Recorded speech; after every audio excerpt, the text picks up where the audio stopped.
So here I am with the analysis of the sadness case. Here we have so many symptoms and so many details. So here what we take the important part.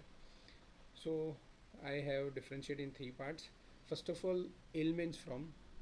Second one was exciting cause, and third one is the reaction of a patient in this situation.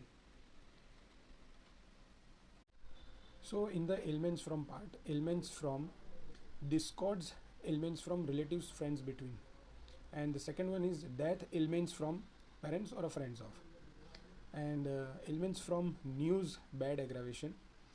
So this is the ailments part. Now what are the exciting cause? Exciting symptoms are insult, offense, ailments from reproach, reprimands, aggravation. जब भी किसी को देख लेता है तो उसे aggravation आता है, तो यहाँ पे हम ले रहे हैं रेप्रोचेज, रेप्रीमांड्स। अगर उससे देखने से भी उसको एग्रावेशन हो रहा है, जब जेंटल एडवाइस भी देते हैं तो एग्रावेशन होता है, उसी तरह से उनको देखने से भी उसे एग्रावेशन हो रहा है। सो यहाँ पे रेप्रोच इसलिए लिया है।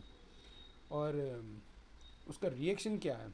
तो रिएक्शन है कर्सिंग, स्वेरिंग, डिज़ायर फॉर, गाली देने का मन कर रहा है, इतना गुस्सा आ रहा है उसे कि वो गाली देने को मन कर रहा है। And main theme is hatred, he has a ट्रेमेंडस hatred from those persons. And अगर उनके पेरेंट्स ने और जिससे ये एक्सीडेंट हुआ उन लोगों ने माफ़ी भी मांग ली, लेकिन उसका हेट्रेड कम नहीं हो रहा है, उसको खून करने का मन हो रहा है।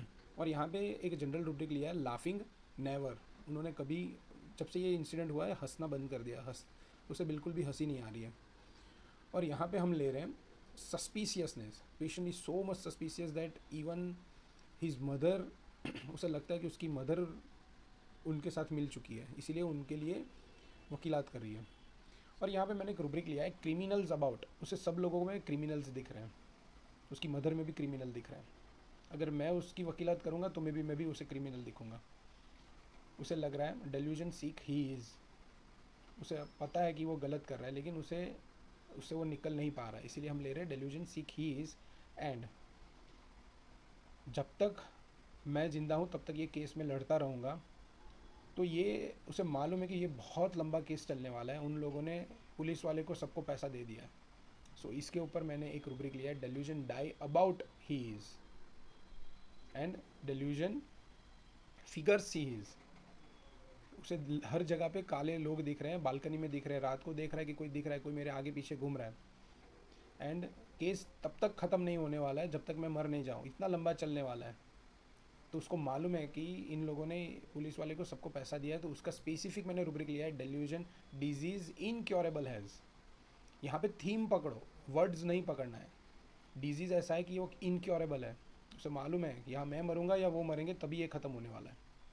So disease incurable here is unknown caller, and he has a persistent thoughts who has offended him.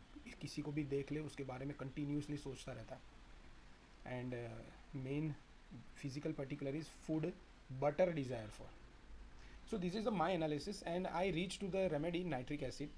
So I advise you to read nitric acid from Kent, so you can understand this case. I have a uh, knowledge about nitric acid. You need to see the movie name Badlapur. Badlapur movie देखोगे ना तो उसमें आपको पता चलेगा this type of case कैसे होता है, नाइट्रिक एसिड कैसे होता है। ठीक है, तो अगर आपको कोई भी क्वेरी हो, कोई रूब्रिक समझ में नहीं आ रहा है तो मुझे बताना, मैं आपको पूरे डिटेल में समझा दूंगा। Thank you.